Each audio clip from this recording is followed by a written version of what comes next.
The iPhone 17 Pro Max is a stellar flagship phone based on my testing. You get a more powerful zoom camera, better sustained performance, and the longest iPhone battery life ever, a head-turning design.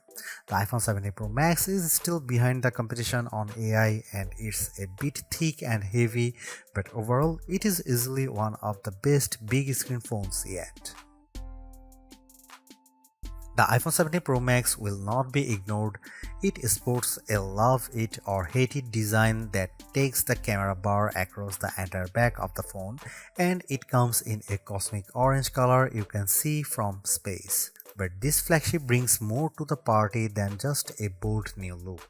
That ultra-wide camera bar houses a powerful new 48-megapixel telephoto lens for better zoom shots, and Apple delivers better sustained performance thanks to a new vapor chamber cooling system that enables the blazing A19 Pro chip to keep going strong when you are playing intense games. And in a bigger battery, a less reflective display, and a tougher design on the front and the back, plus a nifty new selfie experience, and you have one of the best phones money can buy. But I have some pretty big complaints too. Here is my iPhone 17 Pro Max's review. The iPhone 17 Pro starts at $1,199 for 256 GB of storage, and that price goes all the way up to $2,000 for 2 TB of storage. This is the first time Apple is offering 2 TB in an iPhone. The iPhone 17 Pro Max is available for pre-orders now and the release date is September 19. Apple took a risk with the iPhone 17 Pro Max redesign, and I actually think it pays off. What was just a camera bump in the top left corner is now a mammoth camera bar that Apple calls the plateau. Some may not like it, but to me it actually feels more pro. And this area houses more components than before, so Apple could give the Pro Max a larger battery. Apple also ditched the titanium band for an aluminum unibody design because aluminum is lighter and 20x more thermally conductive, and that means the iPhone 17 Pro Max should feel cooler in your hand. The rounded edges of the phone have a soft touch feel to them, making the phone less slippery to hold than the iPhone 16 Pro Max. The iPhone 17 Pro Max is made tougher too. The 6.9-inch display is protected by Ceramic Shield 2, which has 3x better scratch resistance, and there is Ceramic Shield on the back that's 4x more resistant to crack than the previous glass. The Ceramic Shield back gives the Pro Max a two-tone design, which I really like, and it's more pronounced on the Cosmic Orange model than the Deep Blue model I tested. And you can also choose silver, but Apple oddly omitted black from this year's color options. Unfortunately, the iPhone 17 Pro Max is thicker and heavier than the iPhone 16 Pro Max. It measures 6.43 by 3.07 by 0.34 inches and weighs 8.22 ounces compared to 6.42 by 3.06 by 0.32 inches and 7.99 ounces.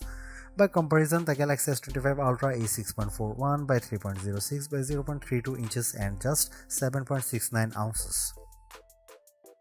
The new iPhone 17 Pro Max is ready for bright sunny days thanks to a brighter 6.9-inch OLED panel that's rated for 3000 nits of peak brightness, up from 2000 on the 16 Pro Max. There is also an improved anti-reflection layer, which means you'll get less glare on the panel when you are watching movies or surfing the web. When I held the iPhone 17 Pro Max or 16 Pro Max in my hand and turned the phones in direct sunlight, I noticed less reflections on the newer iPhone. When I put the iPhone 17 Pro Max next to my S25 Ultra to play one battle after another trailer, Samsung's phone looked a bit brighter but suffered from slightly more glare. In our test, the iPhone 17 Pro Max reached a slightly higher 1899 nits compared to the Samsung's 1860, but the Pixel 10 Pro XL blew them both away with 2555 nits. The iPhone 17 Pro Max also fell behind the Galaxy and Pixel in color reproduction, reaching just 77.6% in the DCI-3 color space test. And its colors aren't as accurate as what you would get on either S25 Ultra or Pixel 10 Pro XL. The iPhone 17 Pro Max is now a triple threat with three 48 megapixel cameras including a telephoto zoom with a sensor that's 56% larger that can deliver up to 8x optical quality zoom, and you get an 18 megapixel center stage front camera that can do a very neat trick. Here are some camera samples of the iPhone 17 Pro Max.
The last couple of iPhone Pros have faced criticism for overheating or just not offering great speeds over long periods, but the iPhone 17 Pro Max answers the call with a claimed 40% better sustained performance with its A19 Pro chip, which is made possible by a new vapor cooling system. The A19 Pro packs a 6-core CPU and 6-core GPU, complete with neural accelerators for each core. The idea is to give you better performance when doing things like generating AI images. Sure enough, I found that Image Playground generated images 3 to 4 seconds faster on the iPhone 17 Pro Max versus 16 Pro Max. The iPhone 17 Pro Max flies through demanding games like Destiny Rising. The action remained fluid with multiple enemies on screen, and the graphics and lighting effects look stunning. On Geekbench, which measures overall performance, the iPhone 17 Pro Max beat the Samsung Galaxy S25 Ultra on the single and multi-core portions of the test. The new iPhone also finished our video transcoding test 30 seconds faster than Samsung's device. Most impressively, the iPhone 17 Pro Max beat the S25 Ultra in our graphic testing. After Samsung had pulled ahead over the last couple of years, on 3D Mark Solar Bay Unlimited, we saw frame rate of 46.6 compared to 42.4 FPS for the Samsung. That's a big jump from 28.1 FPS for the iPhone 16 Pro Max. But what about sustained performance? The iPhone 17 Pro Max uses a vapor chamber cooling system that is designed to minimize heat and keep it away from the key components. To test sustained performance, we ran the 3D Mark Wildlife Extreme Stress Test, which includes 20 runs of the same demanding graphic test. And then we ran it again to see the results after 40 minutes. The iPhone 17 Pro Max turned in a stability score of 68.4%, which is 16 points higher than the Galaxy S25 Ultra. The new iPhone also outperformed the iPhone 16 Pro Max though we strangely saw a bigger delta after the first 20 minutes. We also measured the temperature of the phones using a laser thermometer, and the iPhone 17 Pro Max and S25 Ultra were about the same. The iPhone 17 Pro Max promises to deliver the longest battery life in a phone, and our first round of testing seems to back up the claim. After streaming a YouTube video for 5 hours at 50% screen brightness at over Wi-Fi, the iPhone 17 Pro Max was at 88% battery. That's better than the iPhone 16 Pro 80% and the way better than the Galaxy S25 Ultra, which was 75%. On our battery test, which involves web surfing at 150 nits of screen brightness, the iPhone 17 Pro Max lasted an epic 17 hours and 54 minutes. That's the longest lasting iPhone we have ever tested and puts Apple near the top of our best phone battery life list. It also beats the iPhone 16 Pro Max's 14 hours and 17 minutes as well as the Galaxy S25 Ultra's 14 hours and 27 minutes in the same conditions. The iPhone 17 Pro Max is rated to get 50% charge in 20 minutes with Apple's new 40-watt charger, and in our testing we did see an improvement. The phone got 64% in 30 minutes, better than the 55% for the iPhone 16 Pro Max. The wireless charging speeds via MagSafe remain at the same at 25 watt with a 30-watt adapter.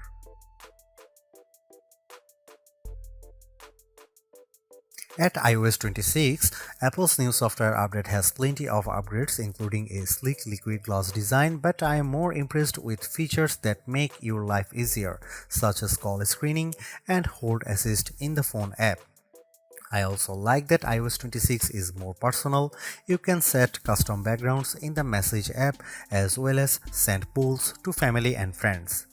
In terms of Apple Intelligence, Visual Intelligence gets an upgrade as you can now ask questions about whatever's on your screen. You can either search via Google or ask questions via ChatGPT. However, Apple is behind Gemini Live here as Google's AI can analyze your screen live and you can ask Google's Assistant questions in real time. With Apple, you have to take a screenshot first and Siri doesn't answer you, ChatGPT does via text. There's other noteworthy Apple Intelligence upgrades including live translation in Messages, Phone and FaceTime, smarter shortcuts and a more capable image playground now with better support for expressions and better ChatGPT integration. Overall, too, without the new full-fledged Siri on board, which is not coming until 2026, the iPhone 17 Pro Max lacks the true wow AI feature. Some good examples are cross-app actions on the S25 Ultra and being able to make edits or photos using just your voice on the Pixel 10 series. Some might be wondering if the iPhone Air is for them given that Apple's two phones not that far away in price. There are some benefits from going with the $999 Air. At just 5.64mm thick, it's way thinner than the iPhone 17 Pro Max and the Air is much lighter too at 5.8 ounces versus 8.2 ounces. For me, it's the difference between being able to easily slip a phone in your front pocket versus chucking it in your back pocket. The Air's display is pretty great too at 6.5 inches and the same rated brightness as the iPhone 17 Pro Max, although the Pro Max offers a more expansive 6.9 inches. The reasons to go for the Pro Max are more cameras. You get a true telephoto camera and an ultra-wide camera that can also do macros. The Air can't do that. Plus, the iPhone 17 Pro Max lasted more than 5 hours longer on our battery test, and even though the iPhone Air has a similar A19 Pro chip, it offers one less GPU core and you will get worse sustained performance without vapor chamber cooling. The iPhone 17 Pro Max is the phone to get it if you love iOS and you want a big screen and the longest battery life possible. The iPhone 17 Pro is also great too if you prefer a design that's more compact. I would personally not upgrade if you have an iPhone 15 Pro Max or iPhone 16 Pro Max.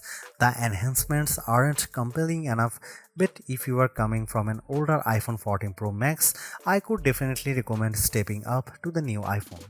You will enjoy a larger and brighter 6.9-inch display on Apple's newer phone, considerably faster performance, a tougher design, longer battery life, a better and smarter center stage front camera, and other perks like audio mix for your videos. And even though there is no true killer Apple Intelligence feature yet, the iPhone 17 Pro Max is in line to get the new and improved Siri when it's finally ready. Is the iPhone 17 Pro Max the best phone overall? I would argue that the Galaxy S25 Ultra is better in some ways, including its AI features and zoom cameras, but if you are in the Apple ecosystem, the iPhone 17 Pro Max will make you happy, extra large camera bar and all.